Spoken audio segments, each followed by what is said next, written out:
നമസ്കാരം. കരപ്പോര് ആരംഭിക്കുകയാണ്. ഏറെ വിശേഷപ്പെട്ട വാർത്തകൾ ഇന്നുണ്ട്. കേരളയിൽ കല്ലിടൽ പിൻവലിക്കാനുള്ള സർക്കാരിന്റെ തീരുമാനം അതെങ്ങനെ തൃക്കാക്കരയുടെ രാഷ്ട്രീയത്തിൽ പ്രതിഫലിക്കും? ഇതടക്കമുള്ള പ്രധാനപ്പെട്ട വാർത്തകളുണ്ട്. കരപ്പോരിലേക്ക് എല്ലാ പ്രേക്ഷകർക്കും ഒരിക്കൽ കൂടി സ്വാഗതം.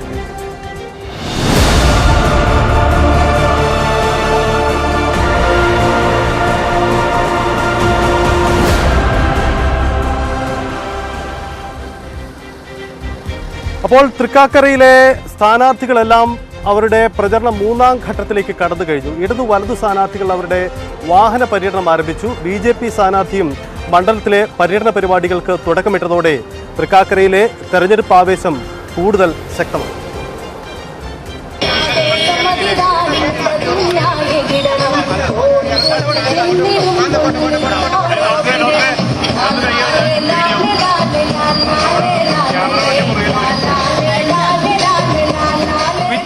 മഴ പ്രചരണത്തിന് തടസ്സം സൃഷ്ടിക്കുന്നുണ്ടെങ്കിലും ആവേശത്തിന് ഒട്ടും കുറവില്ല. ജോ ജോസഫിന്റെ വാഹന പര്യടനം EP ജയരാജൻ ഉദ്ഘാടനം ചെയ്തു. ജനങ്ങൾ ഈ വികസനത്തെ ആഗ്രഹിക്കുന്നവരാണ്. ഈ കേരളം വികസിക്കണമെങ്കിൽ, കൊച്ചി വികസിക്കണമെങ്കിൽ, ഇന്നുള്ള ഈ യാത്രാ കുടുക്കുകളൊക്കെ പരിഹാരം കാണണമെങ്കിൽ ഇവിടെ സൗകര്യം ഉണ്ടാകണ്ടേ? തുറന്ന മനസ്സുമായി തൊഴുകൈകളുമായി ഈ വാഹനത്തിന്റെ NGA ക്വാർട്ടേഴ്സിന്റെ പരിസരത്തു നിന്നും ഉമാ തോമസിന്റെ വാഹന പര്യടനം ആരംഭിച്ചു. K സുധാകരൻ ഉദ്ഘാടനം ചെയ്തു. വരുന്ന 10 ദിവസങ്ങളിൽ സ്ഥാനാർത്ഥി പര്യടന പരിപാടികളിൽ സജീവമാകും. ശ്രീമതി ഉമാ തോമസിനെ ഹാർദമായി ഈ സമ്മേളന വേദിയിലേക്ക് സ്വാഗതം ചെയ്യുകയാണ്, അഭിവാദ്യം ചെയ്യുകയാണ്. BJPയും പര്യടന പരിപാടി ആരംഭിച്ചു. നേതാക്കളുടെ നീണ്ട നിര തന്നെ സ്ഥാനാർത്ഥിക്കൊപ്പമുണ്ട്. മുഖ്യമന്ത്രി അടക്കം മണ്ഡലത്തിൽ ക്യാമ്പ് ചെയ്ത് പ്രചരണം നയിക്കുന്നു. പ്രചരണത്തിനായി സർക്കാർ പണം ദൂർത്തടിക്കുന്നുവെന്ന് UDF.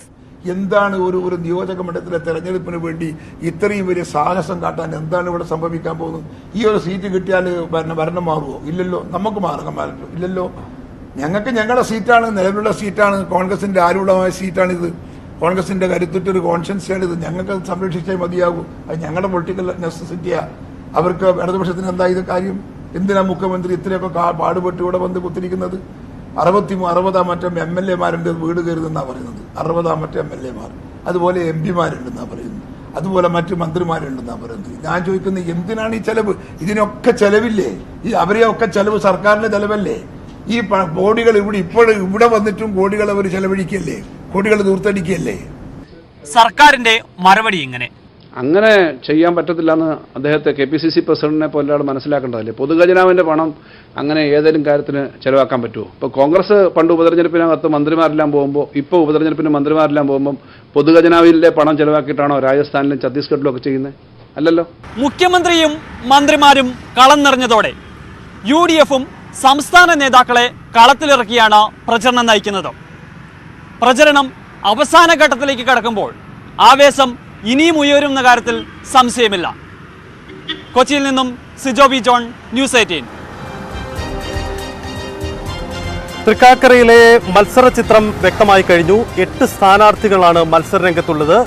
ബാലറ്റ് പേപ്പറിൽ ഒന്നാമത്തെ സ്ഥാനാർത്ഥിയായി UDF സ്ഥാനാർത്ഥി ഉമാ തോമസ് ആണ്. രണ്ടാമത് ഇടതു സ്ഥാനാർത്ഥി ജോ ജോസഫ്, മൂന്നാമതായി BJP സ്ഥാനാർത്ഥി AN രാധാകൃഷ്ണൻ. ഈ തരത്തിലാണ് ബാലറ്റിന്റെ ക്രമീകരണം.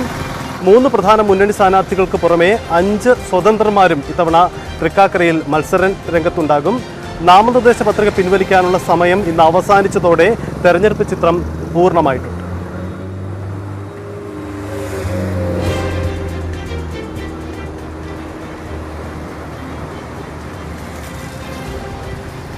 നാലാമത് മുന്നണി കേരളത്തിൽ സാധ്യമാകും. ഇത് സാധ്യമല്ലെന്നാണ് പ്രധാനപ്പെട്ട രാഷ്ട്രീയ നേതാക്കളുടെ പ്രതികരണം. ഇതിൻ്റെ സാധ്യത അവർ തള്ളുകയാണ്. പക്ഷേ തൃക്കാക്കരയിൽ ആം ആദ്മിയുടെയും 2020യുടെയും ആ കൂട്ടുകെട്ടിൻ്റെ പിന്തുണ പ്രധാന രാഷ്ട്രീയ നേതൃത്വം തേടുന്നുണ്ട്. അതുകൊണ്ട് തന്നെ കൂടുതൽ പ്രകോപനമൊന്നും ഉണ്ടാക്കാതെ വളരെ കരുതലിലാണ് നേതാക്കളുടെ പ്രതികരണം എന്നതും ശ്രദ്ധേയമാണ്. ഇടതിനും വലതിനും പുറമെ BJPയുടെ രാഷ്ട്രീയ സഖ്യവും ഇനിയൊരു മുന്നണിക്ക് കേരള രാഷ്ട്രീയത്തിൽ പ്രസക്തിയുണ്ടോ? ഇല്ലെന്നാണ് മുൻനിര രാഷ്ട്രീയ നേതൃത്വങ്ങളുടെ പ്രതികരണം. ഡൽഹി മോഡൽ രാഷ്ട്രീയം കേരളത്തിൽ വിജയിക്കില്ലെന്ന് കോൺഗ്രസ്. പക്ഷേ തൃക്കാക്കരയിൽ 2020യുടെയും ആം ആദ്മിയുടെയും പിന്തുണ തേടുന്നതിനാൽ കരുതലോടെയാണ് രാഷ്ട്രീയ നേതൃത്വങ്ങളുടെ പ്രതികരണം. ഞാനതിൽ ആശങ്കയൊന്നും കാണുന്നില്ല. കേരളത്തിൽ ഡൽഹിയിൽ അവർ വേരോട്ടം കിട്ടിയതുപോലെ കേരളത്തിൽ രാഷ്ട്രീയ വേരോട്ടം കിട്ടുമെന്ന് ഞാൻ ഒരിക്കലും പ്രതീക്ഷിക്കുന്നില്ല. കാരണം അവിടുത്തെയും രാഷ്ട്രീയ സാഹചര്യങ്ങളും രാഷ്ട്രീയ ചിന്തകളും വ്യത്യാസമാണ്. ഇവിടെ എല്ലാ രാഷ്ട്രീയ പാർട്ടികൾക്കും അവരവിടെ താത്വികമായൊരു കാഴ്ചപ്പാടുണ്ട്. ആ താത്വികമായ കാഴ്ചപ്പാടുള്ള ഒരു സംസ്ഥാനത്ത് പെട്ടെന്ന് ഒരു എൻട്രി മറ്റ് രാഷ്ട്രീയ പാർട്ടികൾക്ക് കിട്ടില്ല. അത് സ്വാഭാവികമാണ്. പുതിയ മുന്നണി നീക്കത്തിന് കേരളത്തിൽ പ്രസക്തിയില്ലെന്ന് തന്നെയാണ് ഇടതുമുന്നണിയുടെയും നിലപാട്. പക്ഷേ ഇത് തൽക്കാലം പരസ്യമാക്കുന്നില്ല. തൃക്കാക്കരയുടെ പശ്ചാത്തലത്തിൽ LDFും ജാഗ്രതയിലാണ്. അത് ഓരോരുത്തർക്കും അവരവരുടെ കാര്യങ്ങൾ വെച്ചുകൊണ്ട് രാഷ്ട്രീയ നിഗമനത്തിൽ ചെന്നെത്തുന്നുണ്ട്. അതിനെ ഞങ്ങൾക്കിപ്പോൾ അതിനെ നിഷേധിക്കേണ്ട കാര്യമില്ല, അനുകൂലിക്കേണ്ട കാര്യമില്ല. ഓരോരുത്തർക്കും ഇപ്പോൾ എത്ര പാർട്ടികളുണ്ട് കേരളത്തിൽ, അതുപോലെ ചില മുന്നണികൾ ഉണ്ടാകും. പുതിയ മുന്നണി കരുത്തു തെളിയിക്കട്ടെ എന്ന് BJP. അല്ല, അവര് തെരഞ്ഞെടുപ്പ് രംഗത്തിറക്കട്ടെ എന്ന് ഒരു പ്രഖ്യാപനം നടന്നുകൊണ്ട് കാര്യമൊന്നുമില്ലല്ലോ. ഇതൊരു പുതിയ കാര്യമൊന്നുമല്ലല്ലോ. ആം ആദ്മി പാർട്ടി കഴിഞ്ഞ ലോക്സഭാ തെരഞ്ഞെടുപ്പിലും അതിനു മുമ്പൊക്കെ മത്സരിച്ച പാർട്ടിയാണ്. ആ പുതിയ സംഭവമൊന്നുമല്ല. 2020യും നേരത്തെ മത്സരിച്ചിട്ടുള്ളതാണ്. അവർ ജനങ്ങളുടെ ഇടയിലേക്ക് ഇറങ്ങട്ടെ. ആം ആദ്മി 2020 കൂട്ടുകെട്ടിനെ കരുതലോടെയാണ് മുഖ്യധാര രാഷ്ട്രീയ നേതൃത്വങ്ങൾ നിരീക്ഷിക്കുന്നത്. പക്ഷേ മികച്ച രാഷ്ട്രീയ സാക്ഷരതയുള്ള കേരളത്തിൽ ബദൽ മുന്നണി നീക്കം എത്ര കണ്ട് ഫലം ചെയ്യുമെന്ന് കണ്ടറിയണം. ന്യൂസ് 18 തൃക്കാക്കര.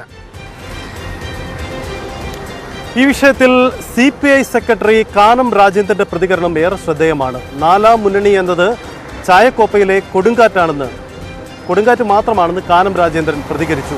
കേരള രാഷ്ട്രീയത്തെ വില കുറച്ച് കണ്ട് അരവിന്ദ് കെജ്രിവാൾ പ്രതികരിക്കരുതെന്നും കാനം പറഞ്ഞു. അതൊരു ചായക്കോപ്പയിലെ കൊടുങ്കാറ്റ് എന്ന് പറയാവുന്ന കാര്യമുള്ളൂ.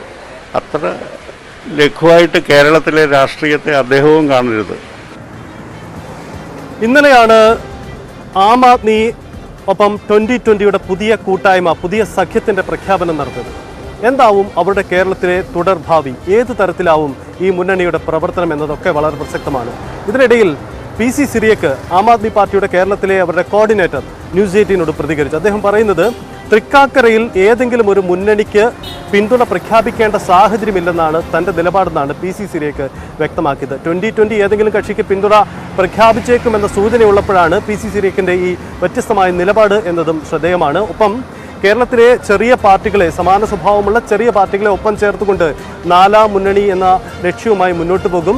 കിഴക്കമ്പലത്ത് 2020 കൊണ്ടുവന്ന മാതൃകയല്ല ആം ആദ്മിയുടെ ലക്ഷ്യമെന്നും PC സിറിയക്ക് ന്യൂസ് 18നോട് പറഞ്ഞു. ആം ആദ്മി പാർട്ടിയുടെ സംസ്ഥാന chief coordinator Shri PC Cyriac നമ്മോടൊപ്പം ചേരുന്നു. ഇന്നലെ ഒരു പുതിയ രാഷ്ട്രീയ സഖ്യപ്രഖ്യാപനമാണ് ഉണ്ടായത്.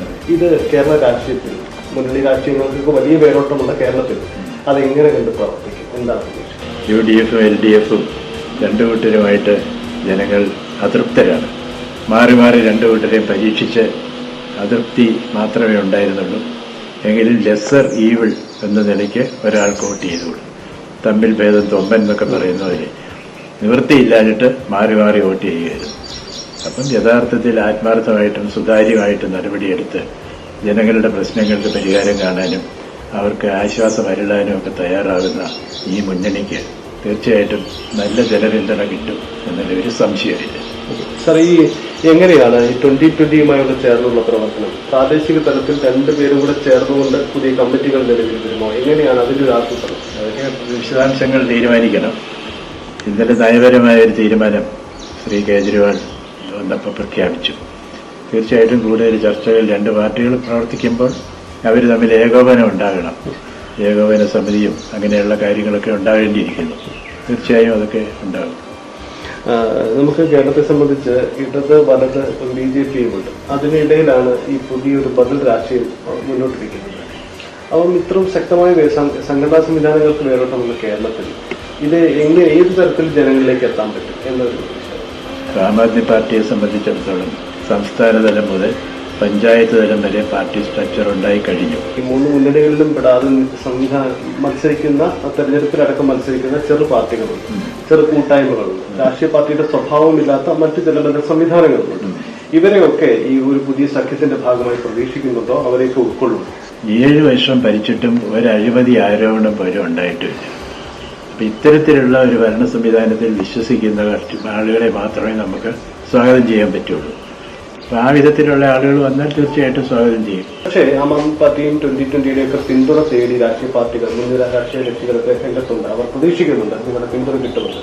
ഒരു രാഷ്ട്രീയ നിലപാട് ഈ തൃക്കാക്കരയിൽ അത് ആലോചിച്ച് തീരുമാനിക്കട്ടെ. ഈ രണ്ട് കക്ഷികളുമായിട്ട് തൃക്കാക്കരയിൽ എന്ത് നിലപാടെടുക്കണമെന്ന് 2020യും ആം ആദ്മി പാർട്ടിയും കൂടെ ആലോചിച്ച് തീരുമാനിക്കണം. ഒരു പ്രഖ്യാപനം നടത്തണോ, ആർക്കെങ്കിലും പിന്തുണ പ്രഖ്യാപിക്കേണ്ട ആവശ്യമുണ്ടോ എന്ന് പോലും ചിന്തിക്കേണ്ടിയിരിക്കുന്നു. ഏത് സ്ഥാനാർത്ഥിക്ക് പിന്തുണ എന്ന് കൃത്യമായി പറയില്ല എന്നാണ് ഉദ്ദേശിക്കുന്നത്. പറയില്ല എന്ന് ഞാൻ പറയുന്നില്ല. എന്റെ വ്യക്തിപരമായ അഭിപ്രായം എന്നോട് ചോദിച്ചാൽ ഞാൻ പറയേണ്ട ആവശ്യമില്ല. 2020 കൂട്ടുകെട്ട് വരുമ്പോൾ അതിനൊരു ബിസിനസ് സ്ഥാപനത്തിന്റെ ബാക്ക്ഗ്രൗണ്ട് ഉണ്ട്. അത് സ്വാഭാവികമായും അതൊക്കെ വിമർശന വിധേയമാവില്ല. അത്തരം കൂട്ടുകെട്ട് പൊതുവിൽ ജനങ്ങൾക്കിടയിൽ ആശയക്കുഴപ്പം ഉണ്ടാക്കില്ല. അങ്ങനെ ഉണ്ടാകാനിടയില്ല. കാരണം നമ്മുടെ പ്രോഗ്രാം, പദ്ധതി, ആശയങ്ങൾ ഇതെല്ലാം വ്യക്തമാണ്. ഡൽഹിയിലെ അരവിന്ദ് കെജ്രിവാൾ സർക്കാരിന്റെ അതേ നയങ്ങൾ, ആ നയങ്ങളോട് ഐക്യദാർഢ്യം പ്രകടിപ്പിച്ചാണ് 2020 അവർ സ്ഥാപിച്ചത്, ആ പാർട്ടി തുടങ്ങിയത്. അതുകൊണ്ട് അങ്ങനെ യാതൊരു അഭിപ്രായ വ്യത്യാസങ്ങളും ഇല്ല. 2020 കിഴക്കമ്പലം പോലെ അവർക്ക് സ്വാധീനമുള്ള പഞ്ചായത്തുകളിൽ ചില മാതൃക അവരുടേതായ രീതി കാണിച്ചിട്ടുള്ളത്. അതായത് രാഷ്ട്രീയ പാർട്ടി ശമ്പളം കൊടുക്കുന്ന ജനപ്രതിനിധികൾ സർക്കാരിൽ നിന്ന് ലഭിക്കുന്ന ഓണറേറിയത്തിന് പുറമെ അവർ പ്രവർത്തിക്കുന്ന രീതിയൊക്കെയുണ്ട്. അത്തരം ശൈലികളെല്ലാം ആം ആദ്മി പിന്തുണയ്ക്കുകയാണ്. ആം ആദ്മിയിൽ അങ്ങനെ ശൈലിയില്ല. ആം ആദ്മിയിൽ ഡൽഹിയിലും മറ്റും ആം ആദ്മിയുടെ തത്വം നമ്മുടെ പ്രവർത്തകര് രാഷ്ട്രീയം ഒരു ഉപജീവന മാർഗമായി അംഗീകരിക്കുന്നില്ല. അരവിന്ദ് കെജ്രിവാൾ പാർട്ടി പ്രവർത്തകരുമായുള്ള യോഗത്തിൽ അദ്ദേഹം നിർദ്ദേശിച്ചത്രേ നിരവധി വിദ്യാഭ്യാസം നേടിയവരുള്ള ഈ കേരളത്തിൽ പുതിയൊരു സാധ്യത പാർട്ടിക്കുണ്ടായിരുന്നു.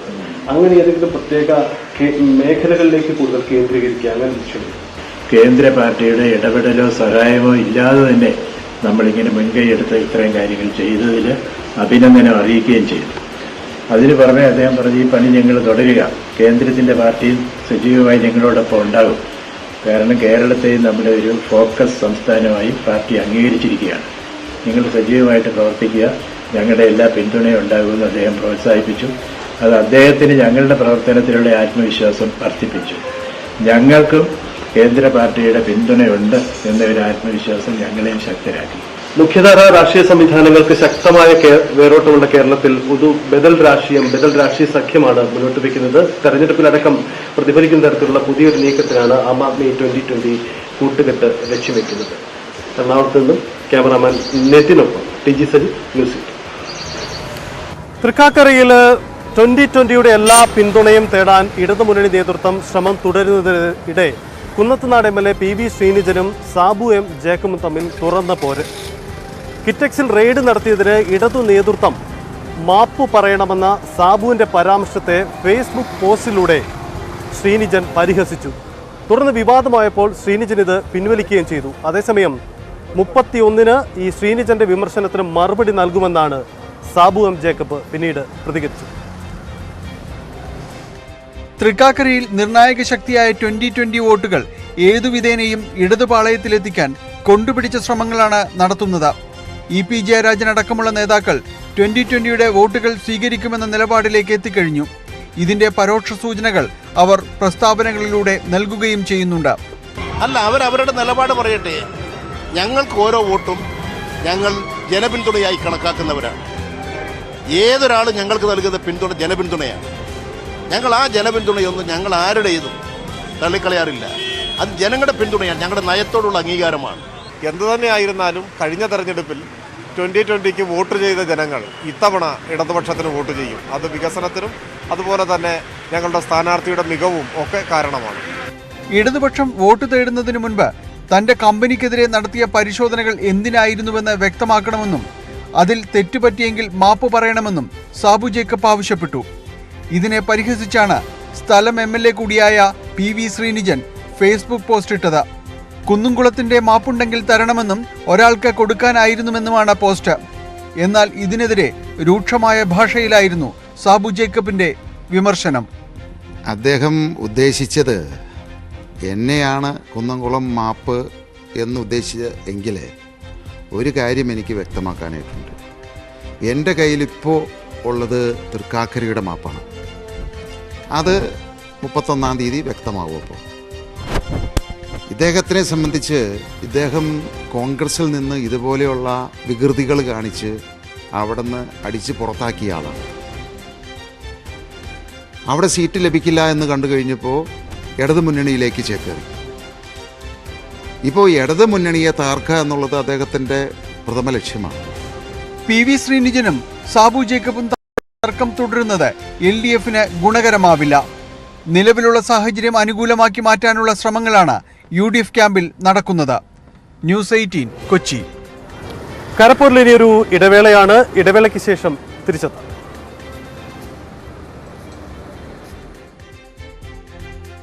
കരപ്പൂരിലേക്ക് വീണ്ടും സ്വാഗതം.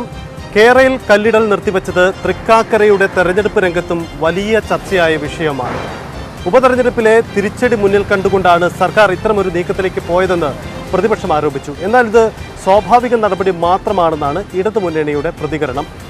സമരത്തിന്റെ ഭാഗമായി എടുത്ത കേസുകൾ പിൻവലിക്കണം എന്നതടക്കമുള്ള ആവശ്യങ്ങൾ വീണ്ടും തെരഞ്ഞെടുപ്പ് രംഗത്ത് ഉന്നയിച്ചുകൊണ്ട് കേരയിൽ വിഷയം സജീവമാക്കാനാണ് പ്രതിപക്ഷം ലക്ഷ്യമിട്ടത്. സർക്കാരിന്റെ അപ്രതീക്ഷിത നീക്കത്തിൽ പ്രതിപക്ഷവും അമ്പരന്നു. പദ്ധതിയുമായി മുന്നോട്ടെന്ന് മുഖ്യമന്ത്രി ആവർത്തിച്ച ശേഷവും കല്ലിടൽ നിർത്തിയത് തൃക്കാക്കര ഉപതെരഞ്ഞെടുപ്പ് തന്നെയാണ് കാരണം. പ്രതിപക്ഷം ചർച്ചയാക്കുന്നത് ഇതാണ്.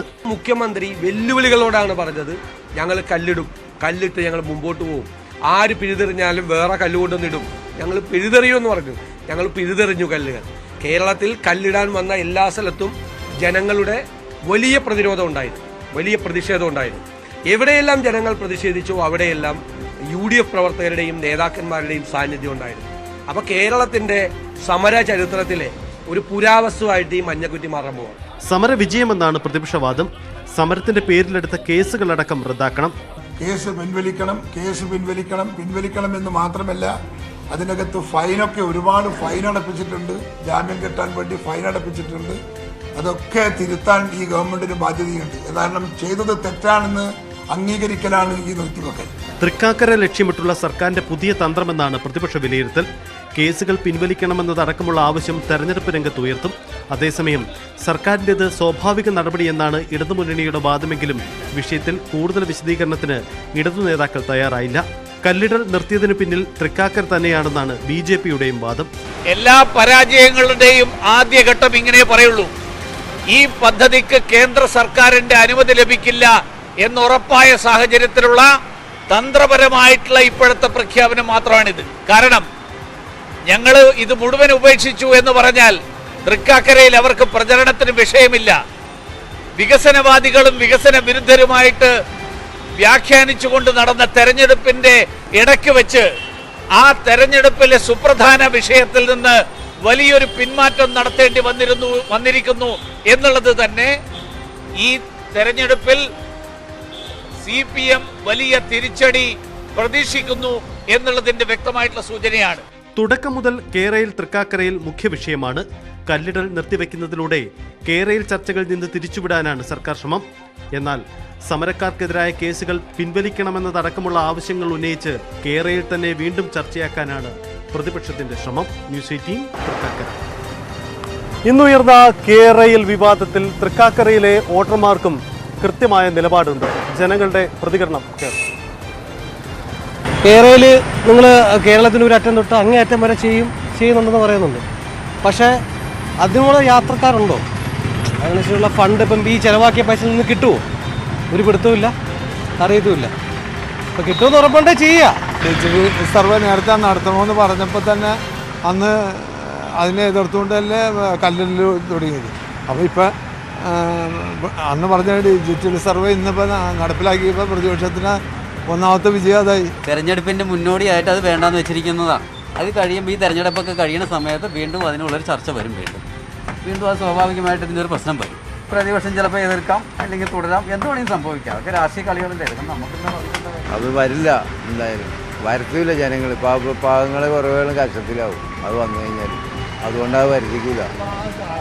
ഒരുപാട് ഭാഗങ്ങൾ കഷ്ടത്തിലാവും, ഒരുപാട് കുടുംബങ്ങൾ നഷ്ടപ്പെട്ടു. അതുകൊണ്ട് വരുത്തിക്കില്ല. അതുകൊണ്ട് അത് നിർത്തലാക്കും. അത് വരും. അത് വന്നത് തന്നെ പാവം ജനങ്ങളെ കൊല്ലാൻ വേണ്ടി മാത്രമാണ്. ഇത് അവരുടെ പോക്കറ്റ് നിറച്ചിട്ട് കാര്യമില്ല. പാവം ഒരുപാട് ജനങ്ങൾ വീടില്ലാതെ കിടക്കുന്ന ആൾക്കാരുണ്ട്. അവർക്ക് വേണ്ടി അത് ചെയ്തു കൊടുക്കുകയാണെങ്കിൽ ഏറ്റവും വലിയ ഉപകാരമാണ്. KV തോമസ് ഇപ്പം മാറിയേക്കുന്നത് തന്നെ ഈ പിണറായി വിജയൻ സർക്കാരിനെ എനിക്ക് ഇഷ്ടമാണ്, പിണറായിനും ഇഷ്ടമാണ്. പക്ഷേ അദ്ദേഹത്തെ കെ വി തോമസിന് കുടിച്ച വെള്ളത്തിൽ പോലും വിശ്വസിക്കാൻ പറ്റില്ല. ആ ഒരു കാര്യത്തിൽ പിണറായി വിജയന് ഏറ്റവും വലിയ അടിയായിരിക്കും ഈ കെ വി തോമസ്. കേരളയിൽ ഘടകമാകോ ഇല്ലോ എന്നൊന്നും ഞാൻ പറയുന്നില്ല. 3-3.5 കോടി ജനങ്ങൾ നമ്മളിവിടെ ഇരിക്കുന്ന ജനങ്ങൾക്ക് സംരക്ഷണം നൽകാൻ വേണ്ടി ആ ഡാം ഒന്ന് കെട്ടാൻ പറയും സർക്കാരുടെ അടുത്ത്. അല്ലാതെ കേരളയിലൊന്നും ഇപ്പോഴത്തെ ഒരു ആവശ്യമില്ലാത്തൊരു സംഭവമാണ് അതൊക്കെ. അല്ലാതെ തന്നെ ഒരുപാട് ഉപകാരങ്ങളും കാര്യങ്ങളും ഇവിടെ ഉണ്ട്. അതൊന്നും ചെയ്യാൻ പറയും സർക്കാരുടെ അടുത്ത്. അത് മാത്രമേ എനിക്ക് പറയാനുള്ളൂ. നന്ദിയുണ്ട്. തൃക്കാക്കര മണ്ഡലത്തിലെ യുവ വോട്ടർമാർക്കിടയിലേക്കാണ് ഇന്നത്തെ മെട്രോ സൈക്കിളിൻ്റെ യാത്ര. വോട്ടർമാരുടെ വിശേഷങ്ങൾ കേൾക്കാം. മെട്രോ സൈക്കിളിന്റെ ഇന്നത്തെ യാത്ര തൃക്കാക്കര ഭാരത് മാതാ കോളേജിലേക്കാണ്. അവിടെ യുവ വോട്ടർമാർ എന്ത് അഭിപ്രായം പറയുന്നുവെന്ന് നമുക്ക് നോക്കാം.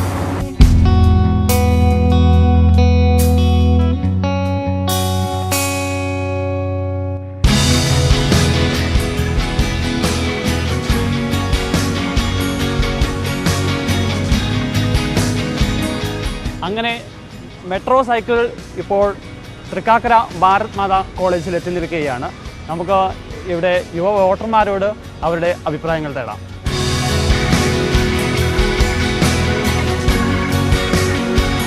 ഈ പെരുമഴയത്തും തൃക്കാക്കരയിൽ തെരഞ്ഞെടുപ്പ് ചൂടിന് ഒട്ടും കുറവില്ല. വലിയ ആവേശമുണ്ട്. പുറത്തുള്ള ഒരു ആവേശം ക്യാമ്പസിനുള്ളിലുണ്ടോ എന്ന് നമുക്ക് നോക്കാം.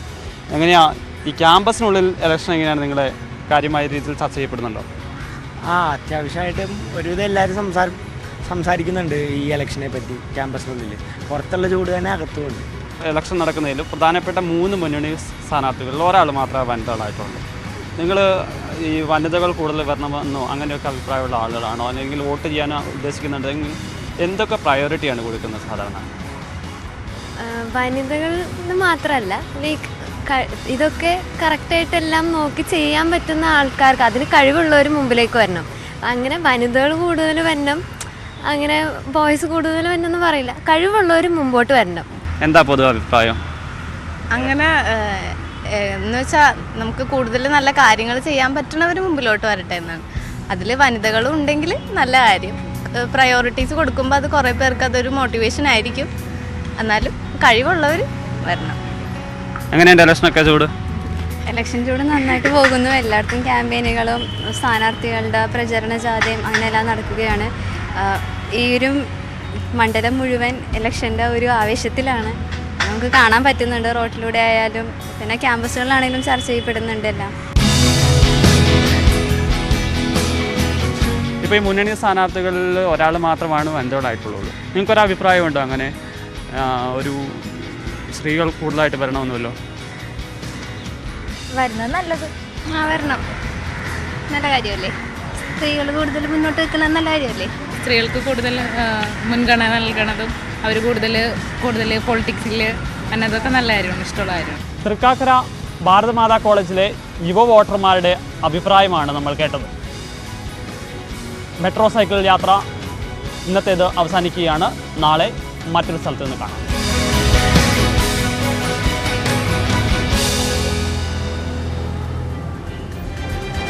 പ്രതിപക്ഷം തൃക്കാക്കരയിൽ കേരളയിൽ ചർച്ചയാക്കുമ്പോൾ ഇടതുപക്ഷത്തിനും സർക്കാരിനും പറയാനുള്ള മറുപടി ഗെയിൽ പദ്ധതിയാണ്.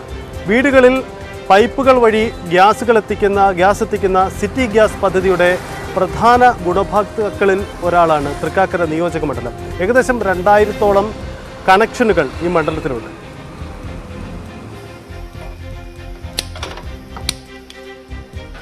ഗ്യാസ് സിലിണ്ടർ ബുക്ക് ചെയ്ത് അതും കാത്തിരിക്കുക. സിലിണ്ടറിന് അടിക്കടി ഉണ്ടാകുന്ന വിലവർധന, ഗ്യാസ് ലീക്ക് ചെയ്തോ എന്ന സംശയം, ഇങ്ങനെ പല കാര്യങ്ങളും ഉണ്ടാകും നിലവിലെ സാമ്പ്രദായിക പാചകവാതകത്തിൻ്റെ ഉപയോഗത്തിൽ. ഇതെല്ലാം ഒഴിവായി വീടുകളിലേക്ക് പൈപ്പിലൂടെയാണ് സിറ്റി ഗ്യാസ് പദ്ധതി പ്രകാരം പാചകവാതകം എത്തുന്നത്. മീറ്റർ ഉപയോഗിച്ച് ഇതിൻ്റെ അളവ് നിശ്ചയിക്കാം. തീർത്തും സൗകര്യപ്രദമെന്ന് ഉപയോക്താക്കൾ. അതിനകത്ത് വ്യത്യസ്തമാണ്, നല്ലത് തന്നെയാണ്. നമുക്ക് സിലിണ്ടർ കാത്തിരിക്കേണ്ടി വരുന്നില്ല, വളരെ നല്ലത് തന്നെയാണ്. സിലിണ്ടറുകളിൽ ഗ്യാസ് ചോർച്ച വലിയ അപകടങ്ങൾ ഉണ്ടാക്കാറുണ്ട്. എന്നാൽ ത്രിതല സുരക്ഷയാണ് സിറ്റി ഗ്യാസ് ഉറപ്പു നൽകുന്നത്. ശരിക്കും നമുക്ക് നേരത്തെ ഗ്യാസിന്റെ ലീക്കൊക്കെ ഉണ്ടെങ്കിൽ ഇത് ചിലപ്പോൾ പൊട്ടിത്തെറിക്കാനുള്ള സാധ്യതയുണ്ട്. പക്ഷേ ഇത് നമുക്ക് താഴത്ത് മെയിനായിട്ട് ഒരു വേണമെങ്കിൽ ലോക്ക് ചെയ്യാം. ഇതേപോലെ ഈ വാൽവ് ഉണ്ട്, ഈ വാൽവിന്റെ സെയിം സിസ്റ്റം താഴെ ഒന്നുണ്ട്. ആ വാൽവ് തന്നെ തിരിച്ചു വന്നിട്ട് നമുക്കിവിടെ നോബുണ്ട്. ഈ നോബ് വേണമെങ്കിൽ ലോക്ക് ചെയ്യാം. 2016 സിറ്റി ഗ്യാസിന്റെ ആദ്യ കണക്ഷൻ എറണാകുളം ജില്ലയിൽ കൊടുക്കുന്നത്. കൂടുതൽ കണക്ഷൻ നൽകിയിരിക്കുന്നതും തൃക്കാക്കരയിൽ തന്നെയാണ്. ഇപ്പോൾ ഒരു 90-99% ആയിട്ടുണ്ട്. എന്ന് വെച്ചാൽ ഫ്ലാറ്റ് ഏരിയ ഒഴികെ ബാക്കി എല്ലായിടത്തും നമുക്ക് ആയിട്ടുണ്ട്. ഫ്ലാറ്റിൽ BMBC റോഡ് കട്ട് ചെയ്ത് എടുക്കുന്ന കാരണം അവിടെ മാത്രം നമ്മൾ കൊടുക്കാണ്ട് ഇപ്പോൾ വീടുകൾ ഡൊമസ്റ്റിക് ആയിട്ടും മൊത്തം കൊടുത്തിട്ടുണ്ട്. വീടുകളിലേക്ക് എല്ലാവർക്കും കൊടുത്തിട്ടുണ്ട്. പൈപ്പഡ് നാച്ചുറൽ ഗ്യാസ് ആണ് സിറ്റി ഗ്യാസ്. വിവിധ തരത്തിലുള്ള സ്കീമുകൾ വഴി ഉപഭോക്താക്കൾക്ക് ഇത് തിരഞ്ഞെടുക്കാം. പൈപ്പിടലിന് അപേക്ഷ നൽകിയാൽ 21 ദിവസത്തിനകം തദ്ദേശ സ്ഥാപനങ്ങൾ അനുമതി നൽകണമെന്ന സർക്കാരിന്റെ നിർദ്ദേശം കാര്യങ്ങൾ വേഗത്തിലാക്കിയിട്ടുണ്ട്. ക്യാമറാമാൻ ശ്യാംലാലിനൊപ്പം ടാനി പോൾ, ന്യൂസ് 18 കൊച്ചി. അപ്പോൾ തൃക്കാക്കരയിൽ ഏറ്റവും തിരക്കേറിയ പ്രചരണ ദിനങ്ങളാണ് ഇനി വരാനിരിക്കുന്നത്. കാരണം പ്രചരണം അതിൻ്റെ അവസാന ഘട്ടത്തിലേക്ക് അടുത്തു വരികയാണ്. സ്ഥാനാർത്ഥികൾ അവരുടെ മണ്ഡല പര്യടന പരിപാടിയിലേക്ക് കടക്കുന്നു. ഏകദേശം 10 ദിവസത്തോളം എല്ലാ സ്ഥാനാർത്ഥികളും ഇനി മണ്ഡലത്തിൻ്റെ മുക്കിലും മൂലയിലും വാഹനത്തിലെത്തി വോട്ട് തേടുന്ന തിരക്കിലായിരിക്കും. ഇതിനു പുറമെ സംസ്ഥാനത്തിൻ്റെ വിവാദ വിഷയങ്ങളെല്ലാം തൃക്കാക്കരയുടെ രാഷ്ട്രീയത്തിലും പ്രതിഫലിക്കും. മാറിയ പ്രചരണ വിഷയങ്ങൾ വീണ്ടും ഉണ്ടാകും. എന്തായാലും കരപ്പൂരിലെ വിശേഷങ്ങൾ തുടരും. നാളെ തൃക്കാക്കരയുടെ കൂടുതൽ കാഴ്ചകളും വിശേഷങ്ങളുമായി കരപ്പൂർ വീണ്ടും എത്തും. അതുവരേക്കും നമസ്കാരം.